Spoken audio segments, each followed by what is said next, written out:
Hello everyone, myself Bratati Ghosh. আমি আজকে gravitation নিয়ে একটু আলোচনা করব। প্রথম আমাদের দুটো টার্ম জানবো, একটা হচ্ছে মহাকর্ষ, একটা হচ্ছে অভিকর্ষ। মহাকর্ষ কি? মহাকর্ষ হচ্ছে এই মহাবিশ্বে যে কোনো দুটো বস্তু পরস্পরকে আকর্ষণ করে, সেটাই হচ্ছে মহাকর্ষ। আর অভিকর্ষ হচ্ছে পৃথিবী বাকি জিনিসগুলোকে যে বলে আকর্ষণ করে নিজের কেন্দ্রের দিকে, সেটা হচ্ছে অভিকর্ষ। তাহলে মহাকর্ষ নিয়ে আগে আমরা পড়ি। মহাকর্ষ বলছে কি না, এই পুরো ইউনিভার্সের মধ্যে যে কোনো দুটো বস্তু পরস্পরকে আকর্ষণ করে। তাহলে কি বলে আকর্ষণ করবে না, বস্তু দুটো, আমি ধরে নিলাম দুটো বস্তু, একটা M1 একটা M2, আর এদের মধ্যে ডিস্টেন্স হচ্ছে R1। তার মানে কি, এই যে দুটো বস্তু পরস্পরকে আকর্ষণ করবে, সেটা বেসিক্যালি ডিপেন্ড করে এদের মাসের ওপর আর এদের মধ্যে ডিস্টেন্সের ওপর। তাহলে মাসের ওপর কিভাবে ডিপেন্ড করে না, F হচ্ছে প্রপোর্শনাল টু M1 M2। মানে হচ্ছে যে এই M1 আর M2-র মাল্টিপ্লিকেশন যত বেশি হবে, Fটাও তত বেশি হবে। এই প্রপোর্শনাল চিহ্ন মানে এইটা বেশি হলে এটাও বেশি হবে, আবার এইটা কম হলে এটাও কম হবে। তাহলে যদি দুটো বস্তুর ভরের গুণফলটা বেশি হয়, তাহলে তাদের মধ্যে ফোর্সটাও বেশি হবে। আর ডিস্টেন্সের উপর ডিপেন্ড করে কিভাবে, প্রপোর্শনাল টু 1/r²। এটা মানে কি, 1/r² কেন লিখলাম না, 1/r² সাথে এফটা প্রপোর্শনাল। 1/r² যদি বাড়ে তাহলে এফটাও বাড়বে, 1/r² যদি কমে তাহলে এফটাও কমবে। এইবার 1/r² কখন বাড়বে, যদি আরটা কম হয় তবেই 1/r² এই টার্মটা বাড়বে। তার মানে এই ডিস্টেন্সটা যদি কম হয় তাহলে তাদের মধ্যে ফোর্সটা বেশি হবে, কিন্তু যদি ডিস্টেন্সটা বেশি হয় তাহলে তাদের মধ্যে ফোর্সটা কম হবে। তাহলে এই দুটো ফোর্সকে যদি আমি কম্বাইন করি, তাহলে দুটো কন্ডিশনকে যদি আমি কম্বাইন করি, তাহলে জিনিসটা আমার এরকম দাঁড়ায়। আর এই প্রপোর্শনালটাকে আমি যদি উঠিয়ে দিই, চিহ্নটাকে সমান চিহ্ন দিই, তাহলে একটা কনস্ট্যান্ট আসবে, আর তার সাথে যা ছিল তাই আসবে। এই কনস্ট্যান্টটা হচ্ছে গ্র্যাভিটেশনাল কনস্ট্যান্ট জি। তাহলে জি এর এখান থেকে আমরা জি এর ইউনিট পড়বো। জি হলে আমি কি পাচ্ছি, F_r²/M1 M2, তাই পেলাম। তাহলে জি এর ইউনিট সিজিএস এ কি পাবো, এফ এর ইউনিট হচ্ছে ডাইন, আর হচ্ছে সেন্টিমিটার, তাহলে dyne into centimetre square, by M এর ইউনিট হচ্ছে গ্রাম, দুটো গ্রাম মিলিয়ে গ্রামের স্কোয়ার। আর এসআই সিস্টেমে কি পাচ্ছি, এফ এর ইউনিট হচ্ছে নিউটন, আর এর ইউনিট হচ্ছে metre square by KG square. আচ্ছা, জি এর মানটা আমরা একটু মনে রাখবো। জি এর মানটা হচ্ছে সিজিএস সিস্টেমে হচ্ছে 6.67 ইন্টু 10⁻⁸, ইউনিট তো আগেই লিখেছি। এসআই সিস্টেমে হচ্ছে 6.67 ইন্টু 10⁻11, এই হচ্ছে মানটা। এবার আরেকটা ডেফিনেশন আমি বলে রাখি, এটা খুব একটা লাগবে না, তাও আমি বলে রাখছি যে তাহলে জি এর ইউনিট কি বলছে। এই যে এই ফর্মুলা থেকে আমি কি পাচ্ছি, যদি M1 সমান 1 বসাই, M2 সমান 1 বসাই, R সমান 1 বসাই, তাহলে F সমান জি পাচ্ছি। তার মানে হচ্ছে যে দুটো ইউনিট মাসের বস্তুকে যদি ইউনিট ডিস্টেন্সে রাখি, তাহলে তাদের মধ্যে যা আকর্ষণ বল সেটাই হচ্ছে জি। এই হচ্ছে জি এর ডেফিনেশন। বেশ, এইবার তাহলে মনে হতে পারে যে M1 M2 তো আমি দুটো এরকম সিঙ্গেল মাস হিসেবে নিয়েছি, যদি কোনো বড় বস্তু নিই তাহলে কি হবে।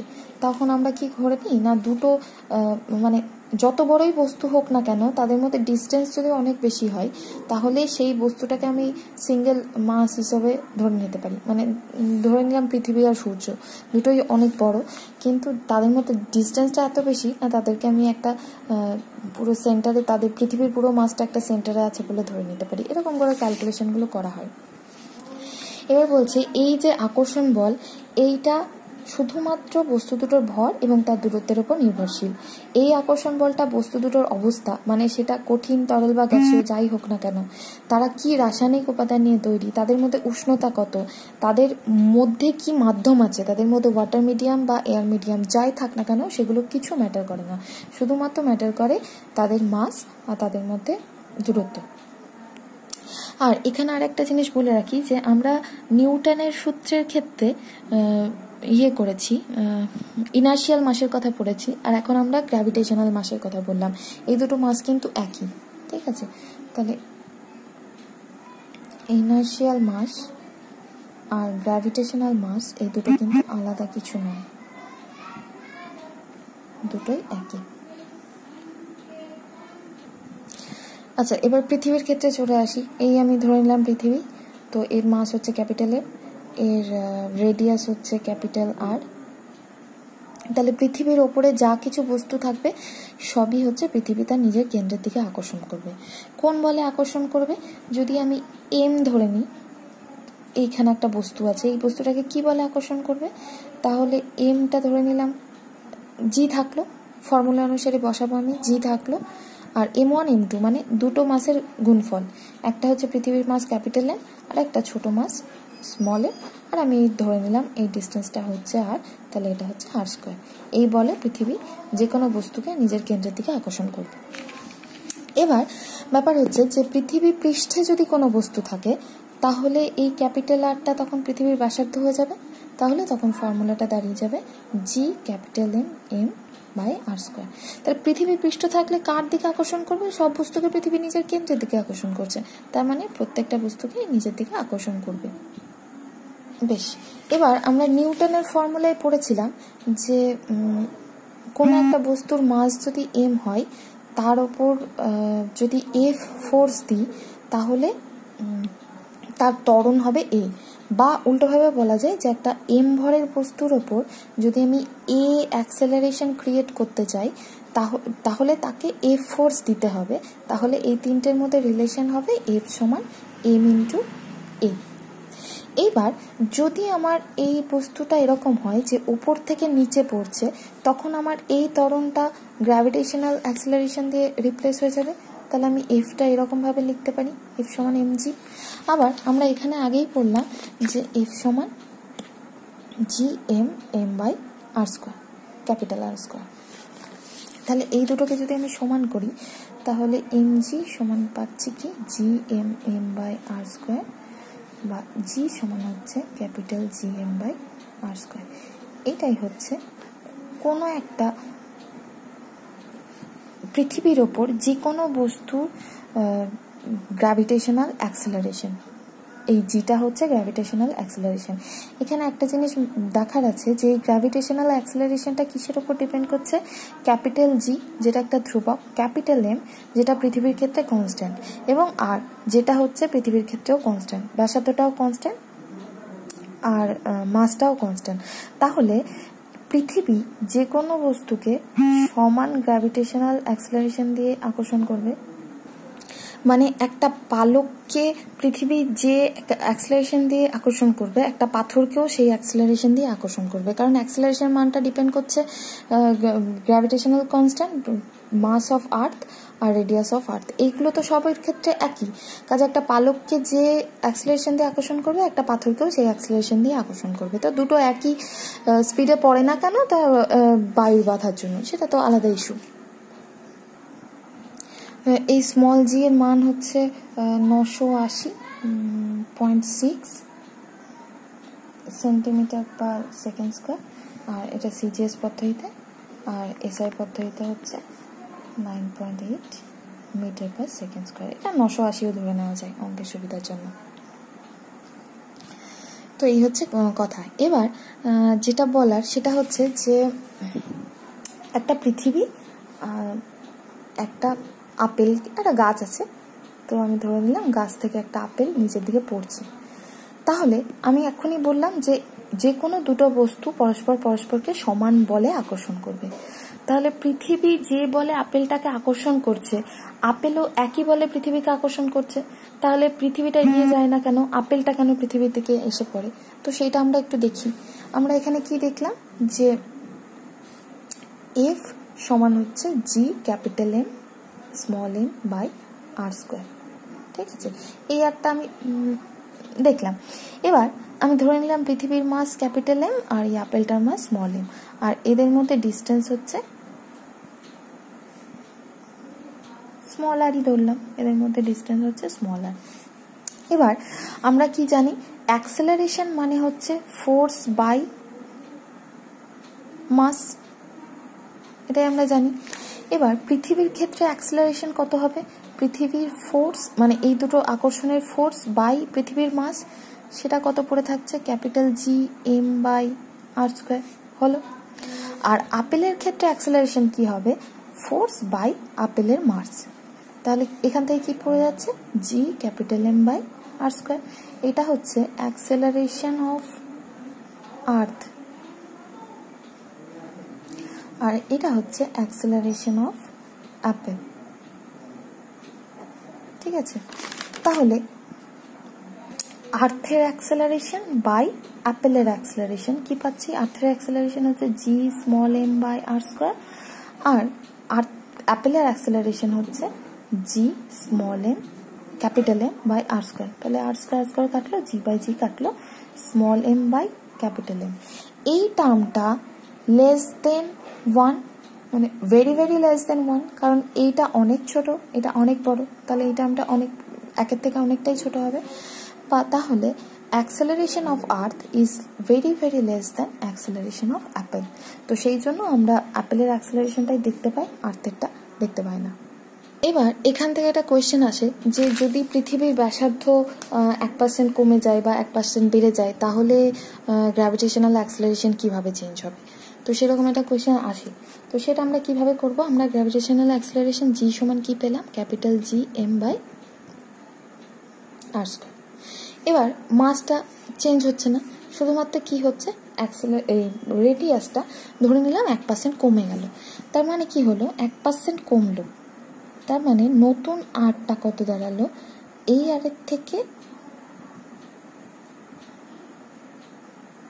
1% কমে গেল, তাহলে কত পেলাম, 100 মাইনাস 1 আর বা 99/100 আর বা 0.99 আর। তাহলে এখন আমার আগে 1% কমে যাওয়াতে আরটা হলো এইটা। এবার তাহলে নতুন জিটা আমি কি হবে, জি প্রাইম ধরে নিচ্ছি, সেটা হবে capital G M by R prime square.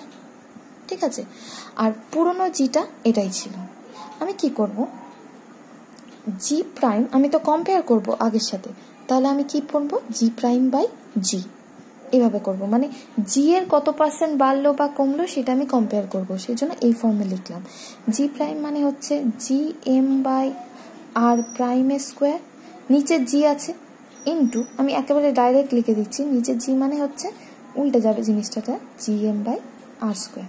তাহলে জি এম কাটলো, তাহলে r square by R prime square. এবার আমি এখানে বের করেছি যে আর প্রাইম সমান হচ্ছে 0.99 আর, এটা বসাব, তাহলে r square by 0.99 square r square, তাহলে এই আর স্কোয়ার কাটলো, তাহলে জি প্রাইম বাই জি সমান কি পাচ্ছি, 1/0.99 স্কোয়ার। এটা যদি আমি ক্যালকুলেশন করি অলমোস্ট 1.02 এরকম মতো একটা পাওয়া যাবে। ঠিক আছে, তার মানে আমি পেলাম জি প্রাইম বাই জি সমান হচ্ছে 1.02, তাহলে জি প্রাইম সমান হচ্ছে 1.02 জি। এবার আমাকে বের করতে হবে আগে যা জি ছিল তার থেকে বাড়লো নাকি কমলো। 1.02 মানে কি, আমি এটাকে লিখতে পারি যে 1 প্লাস 0.202 জি, তার মানে জি প্লাস 0.02 জি বা জি প্লাস 2/100 জি। তার মানে জি প্রাইমটা কি পাচ্ছি, আগে যা জি ছিল তার থেকে 2% বাড়লো, তার মানে রেডিয়াসটা যদি 1% কমে তাহলে গ্র্যাভিটেশনাল অ্যাক্সেলারেশনটা 2% বেড়ে যাবে। তাহলে এইভাবে আমি অঙ্কর প্রসেসটা করতে পারবো যে ওখানে 1% কমলো বললো, এবার যদি বলে দেয় 1% বাড়লো, তাহলে আমি সেরকম মতো ক্যালকুলেশন করতে থাকবো। আচ্ছা, এবার এই জি এর মান কি পৃথিবীর সব জায়গায় সমান, না, ভ্যারিয়েশন হয়। কিরকম না, আমাদের আর্থ হচ্ছে একটা ইলিপসয়েডাল, তার জন্য বিভিন্ন জায়গায় জি এর মান বিভিন্ন হয়। এটা হচ্ছে আমাদের ভূপৃষ্ঠ থেকে উচ্চতা গেলে জি এর মান আলাদা হবে, গভীরতায় গেলে জি এর মান আলাদা হবে। আবার পৃথিবীর আহ্নিক গতির জন্য মেরুতে এবং নিরক্ষীয় অঞ্চলে জি এর মানটা আলাদা আলাদা হবে।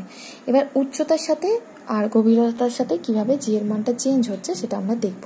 তো আমি আগে একটা গ্রাফ করে নিই, আমি পুরো ক্যালকুলেশন এখানে দেখাবো না, শুধুমাত্র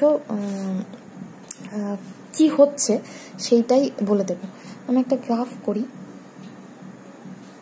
এইদিকে আমি ধরে নিলাম জি এর মান, আর এ পাশে হচ্ছে কেন্দ্র থেকে দূরত্ব, পৃথিবীর কেন্দ্র থেকে দূরত্ব। বলছে একদম কেন্দ্রে জি এর মান হচ্ছে 0। এই যে একদম পৃথিবীর কেন্দ্রে জি এর মান 0।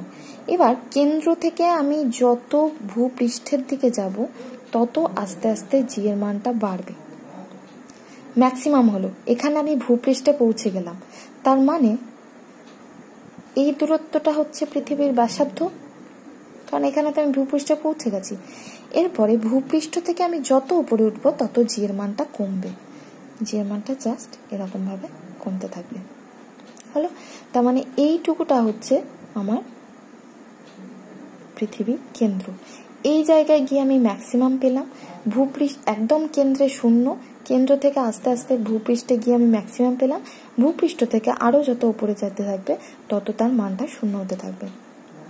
এবার আমাদের পৃথিবী পৃষ্ঠে মাসটা মানে ওয়েটটা কিরকম ভাবে ডিপেন্ড করছে, মাস ইন্টু গ্র্যাভিটেশনাল অ্যাক্সিলারেশন। মাস তো সব জায়গায় সেম, জিটা কেন্দ্রে গিয়ে 0, তাই যে কোনো জিনিসের ওয়েট কেন্দ্রে গিয়ে 0, আস্তে আস্তে বাড়তে থাকবে, বাড়তে বাড়তে গিয়ে ভূপৃষ্ঠে গিয়ে যে কোনো জিনিসের ওয়েটটা ম্যাক্সিমাম হলো, তারপরে আরো যত উপরে উঠতে থাকবে তত ওয়েটটাও কমতে থাকবে। যেহেতু জিটা কমতে থাকছে তাই ওয়েটটাও কমতে থাকলো। আচ্ছা, তাহলে আমি শুধুমাত্র ডেরিভেশনটা দেখাচ্ছি যে ভূপৃষ্ঠ থেকে এটা যদি ভূপৃষ্ঠ হয়, এর মধ্যে এইচ উচ্চতায় যদি আমি উঠি তাহলে আমার হ্রাস কত হবে না, হ্রাসটা হবে 2hg/r, মানে জি মাইনাস জি প্রাইম। এখানে যদি আমি জি ধরে নিই আর এখানে গ্র্যাভিটেশনাল অ্যাক্সিলারেশন হচ্ছে জি প্রাইম, তাহলে কমছে কতটা, 2hg/r। এটা যদি আমি পার্সেন্টেজ হিসাবে নিই তাহলে জি মাইনাস জি প্রাইম বাই জি সমান হচ্ছে 2h/r, মানে 2h/r পার্সেন্টেজ কমবে। আর যদি আমি ডিপে যাই, যদি আমি ডিপে যাই তাহলে আমার কিভাবে কমবে না, জি মাইনাস জি প্রাইম সমান হচ্ছে dg/r, বা জি মাইনাস জি প্রাইম বাই জি মানে হচ্ছে d/r। তার মানে একটা জিনিস খেয়াল করতে হবে যে উচ্চতা এবং গভীরতায় কোন জায়গায় গিয়ে ডি এর মান সমান হবে, কোন জায়গায় গিয়ে একই হবে জি এর মান। মানে আমি বললাম কি না, ভূপৃষ্ঠে হচ্ছে ম্যাক্সিমাম, যত উঁচুতে যাব তত কমবে, যত নিচে যাব তত কমবে। তাহলে কোন জায়গায় কোন উচ্চতায়, ধরে নিলাম আমি এই উচ্চতায় গিয়ে যে কমটা পেলাম, কোন গভীরতায় গিয়ে সেই মানটা পাবো, সমান মান পাবো, সেটা আমি এই দুটো ইকুয়েশন দেখলেই পেয়ে যাব। এই ইকুয়েশনটা আর এই ইকুয়েশনটা, এখানে আমি দেখতে পাচ্ছি যে যদি ডি সমান 2h হয় তার মানে এই দুটো সমান হবে। তার মানে যে গভীরতায় গেছি তার ডাবল উচ্চতায় যদি যায় তাহলে সেই দুটো ক্ষেত্রে জি এর মান সমানভাবে হ্রাস পাবে। তাহলে আমি এখান থেকে একটা কনক্লুশনে আসতে পারি যে ভূপৃষ্ঠ থেকে কোনো উচ্চতায় অভিকর্ষজ ত্বরণের মান যা হয় ওই উচ্চতার সমান গভীরতায় তার থেকে বেশি হবে মান, মানে এই উচ্চতায় যা হবে এর থেকে সমান গভীরতায় ডেফিনেটলি জি এর মান বেশি হবে। কারণ আমি বলছি যে এই যে গভীরতা তার দ্বিগুণ উচ্চতায় একদম সমান মান হবে, তার মানে যে উচ্চতায় গেলাম সেই গভীরতায় গেলে এই মানটা বেশি হবে। তো সেটাই আমরা একটা নোট হিসাবে লিখলাম যে ভূপৃষ্ঠ থেকে কোনো উচ্চতায় অভিকর্ষজ ত্বরণের মান যা হয় ওই উচ্চতার সমান গভীরতায় অভিকর্ষজ ত্বরণের মান তার থেকে বেশি হয়। বেশ, এটা হলো। এবার আমরা আরেকটা বলেছিলাম যে পৃথিবীর আহ্নিক গতির ওপর জি এর একটা এফেক্ট পড়ে। মেরু অঞ্চলে পৃথিবীর আহ্নিক গতির জন্য অভিকর্ষজ ত্বরণ কোনো হ্রাস পায় না, মেরু অঞ্চল মানে হচ্ছে এই দুটো পয়েন্টে দুটো পোলে গিয়ে, আর কিন্তু নিরক্ষীয় অঞ্চলে আহ্নিক গতির জন্য অভিকর্ষজ ত্বরণের মান সব থেকে কম হয়। এই দুটো আমরা যা স্টেটমেন্ট হিসেবে মনে রাখবো, কারণ আমরা এত ক্যালকুলেশনে যাব না, যা স্টেটমেন্টটাই মনে রাখবো।